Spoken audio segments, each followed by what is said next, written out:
Hai, namaku CRISPR-Associated Protein, tapi biasa dipanggil Cas9. Aku adalah bagian dari sistem CRISPR-Cas9. Hari ini, aku berperan sebagai narator yang akan menjelaskan aplikasi CRISPR-Cas9 terhadap tanaman. Tapi sebelumnya, kalian belum kenal aku, dan tak kenal maka tak sayang. Jadi, aku akan ceritakan asal-usulku. Jadi, dari zaman dahulu kala, perang antara bakteri dan bakteriofage telah terjadi. Round one. Fight!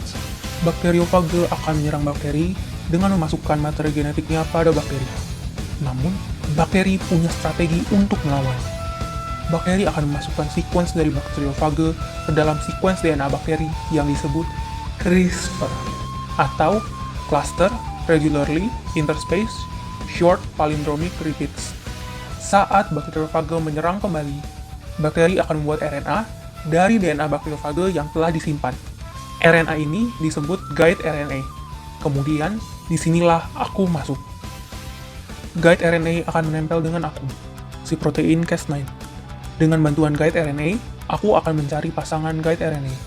Sebanyak 20 nukleotida pada ujung 5 aksen dari guide RNA akan menjadi pemandu kompleks Cas9 dan short guide RNA untuk mencari sequence target. Jika protospacer adjacent motif atau yang disebut dengan PAM ada setelah sequence target, maka aku diperbolehkan untuk lanjut ke tahap selanjutnya. PAM berguna untuk membedakan DNA mana yang asing dan tidak.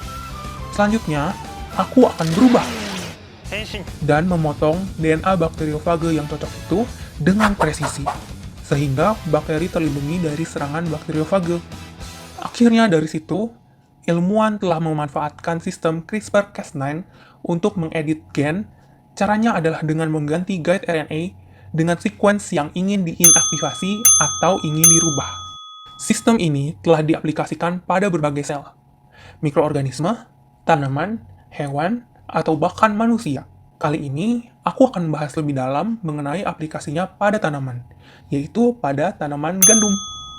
Gandum atau Triticum aestivum L adalah tanaman budidaya yang menyediakan 20% dari makanan dan berperan pada ekonomi dan food security. Untuk mengatasi peningkatan populasi, produksi gandum harus meningkat sebanyak 50% saat tahun 2034. Maka, teknologi CRISPR diaplikasikan untuk membantu meningkatkan kualitas tanaman gandum. Aplikasi CRISPR biasa dilakukan dengan biolistic bombardment.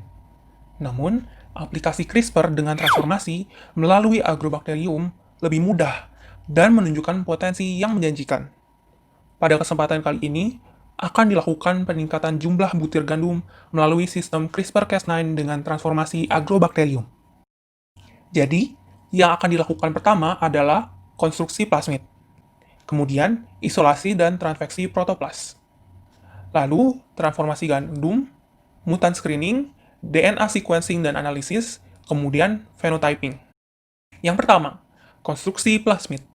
Komponen yang perlu disiapkan adalah promoter, situs restriksi, gen guide RNA, gen penyandi protein Cas9, dan terminator. Untuk promoter yang digunakan adalah promoter U6. Dari 4 promoter U6, hanya 2 yang akan dipilih. 4 promoter tersebut adalah TAU6.1, TAU6.2, TAU6.3, dan TAU6.5. Promoter tersebut dipindahkan ke dalam plasmid petek RNA 4 bersamaan dengan terminator. Masing-masing 2 situs restriksi BTGZ1 dan BSA1 juga disintesis untuk memasukkan bagian guide RNA. Metode pemilihan promoter akan dijelaskan di bagian transfeksi protoplas. Kemudian, untuk protein Cas9, terdapat 2 versi protein Cas9 yang digunakan. Cas9 pertama disintesis dan dioptimasi untuk terekspresi dalam gandum. Artinya, kodonnya disesuaikan dengan kodon preference pada gandum. Cas9 kedua, yang disebut dengan Cas9 GFP, juga dioptimisasi untuk terekspresi pada gandum.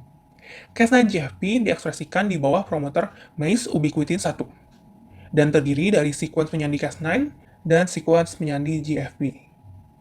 Cas9 GFP digunakan untuk gandum transgenik. Isolasi dan transfeksi protoplas gandum. Nah, untuk isolasi dan transveksi protoplas gandum digunakan untuk seleksi promoter yang akan digunakan. Tanaman yang berumur 1 minggu dipotong menjadi strip 0,5 mm. Kemudian digunakan untuk isolasi menggunakan prosedur Chow et al. Tahapan isolasi oleh Chow dimulai dengan mensterilisasi sampel, kemudian disimpan dalam setengah medium MS dalam kontainer plastik. Sampel ditumbuhkan pada suhu 30 derajat Celcius di bawah 12-hour light regime dalam growth chamber selama 8 hingga 10 hari. Kemudian, terdapat berbagai jenis plasmid yang digunakan dalam metode ini.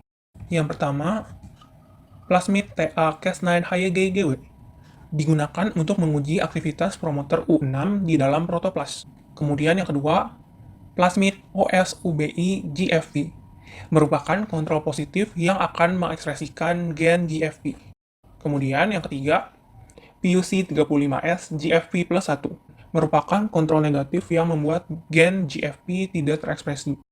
Gen GFP tidak terekspresi akibat adanya insersi satu pasang basa nukleotida. Insersi pada gen GFP dibuat dengan PCR gen GFP. Caranya adalah menggunakan primer GFP plus 1 forward yang dipasangkan dengan primer GFP reverse. Produk PCR yang telah diinsersi dipotong dengan enzim restriksi, kemudian dikloning ke dalam plasmid PUC19 di bawah promoter 35S sehingga menghasilkan plasmid PUC35S GFP plus 1. Kemudian yang terakhir ada plasmid TA-U6G GFP. Plasmid ini adalah plasmid yang berfungsi untuk membuat gen GFP terekspresi. Plasmid ini digunakan untuk seleksi promoter U6 yang paling baik dalam mengekspresikan guide RNA yang akan mengedit atau membetulkan gen GFP yang tidak terekspresi tadi. Sesuai yang telah disebutkan tadi, terdapat 4 jenis promoter yang akan diuji, yaitu TAU6.1, TAU6.2, TAU6.3, dan TAU6.5. Guide RNA bersama dengan Cas9 akan menarget insersi sebesar satu pasang basa dalam PUC35S GFP plus 1. Untuk mentransfeksi protoplas, hal pertama yang perlu dilakukan adalah mencampurkan larutan protoplas sebanyak 20 mikroliter dengan larutan PEG atau polyethylene glycol dan campuran plasmid di dalam tabung vial, kemudian dibolak-balik. Selanjutnya diinkubasi dalam ruangan gelap pada suhu ruang selama 20 menit. Lalu, sebanyak 900 mikroliter larutan W5 ditambahkan ke dalam tabung dan dibolak-balik sebanyak 3 kali. Setelah itu, larutan disentrifugasi selama 5 menit, diresuspensi menggunakan larutan W5, kemudian diinkubasi pada suhu ruang. Hasil transfeksi kemudian diambil, lalu diamati di bawah fluorescence microscope, dan foto dari pengamatan diambil. Densitas pendaran diukur untuk menentukan jumlah protoplas. Insersi satu pasang basa tadi akan menyebabkan gen GFP menjadi tidak aktif. Nah, kalau misalnya promoter bekerja dengan baik, guide RNA yang dihasilkan bersama dengan Cas9 akan mengedit gen GFP sehingga menjadi aktif lagi. Hasilnya, didapatkan 2 promoter yang dipilih karena efisiensi editing yang tinggi, yaitu TA-U6.1 yang akan dipakai untuk mengekspresikan short guide RNA 1. Kemudian, TA-U6.3 yang akan digunakan untuk mengekspresikan short guide RNA 2. Kemudian, setelah ditemukan promoter yang cocok, dilakukan desain guide RNA untuk mengubah gen penyandi butir gandum. Pertama, total DNA genomik diisolasi dari jaringan daun gandum. Setelah itu, sequence gen gandum diambil dari database dan primer dari gen spesifik didesain. Primer ini digunakan dalam PCR untuk mengamplifikasi gen target. Produk PCR dipisahkan dengan elektroforesis, setelah itu dilakukan sequencing. Sequence yang conserved dari ekson pertama gen dianalisis untuk dijadikan target guide RNA, yaitu 20 nukleotida yang diikuti dengan motif PEM. Dari 45 ortologus yang merupakan kandidat gen untuk gen regulator butir gandum, gen yang dipilih adalah TACKX2 strip 1, TAGW2, TAGLW7, dan TAGW8. Kemudian, 2 guide RNA dirancang untuk tiap gen. Promotor terpilih, U6.1 dan U6.3, telah dimasukkan pada konstruk yang sama dalam vektor intermediate PTEC-RNA4. Short guide RNA 1 dan short guide RNA 2 akan dimasukkan dalam plasmid lewat situs transkripsi yang telah disiapkan sebelumnya. Short guide RNA 1 akan dimasukkan di situs BTGZ1 dan akan diekspresikan oleh promotor U6.1. Short guide RNA 2 akan dimasukkan di situs BSA1 dan akan diekspresikan oleh promotor U6.3. Setelah itu, guide RNA cassette akan diamplifikasi dengan PCR dan diintegrasi dengan pCas9-GFP pada situs BSSH2. Cas9-Rec9 RNA4 cassette akhirnya dimasukkan dalam plasmid ELC41GW yang merupakan vektor biner. Setelah itu dilakukan transformasi gandum. Pertama, dilakukan pemindahan konstruk CRISPR-Cas9 ke Agrobacterium tumefaciens strain EHA105 dengan elektroporasi.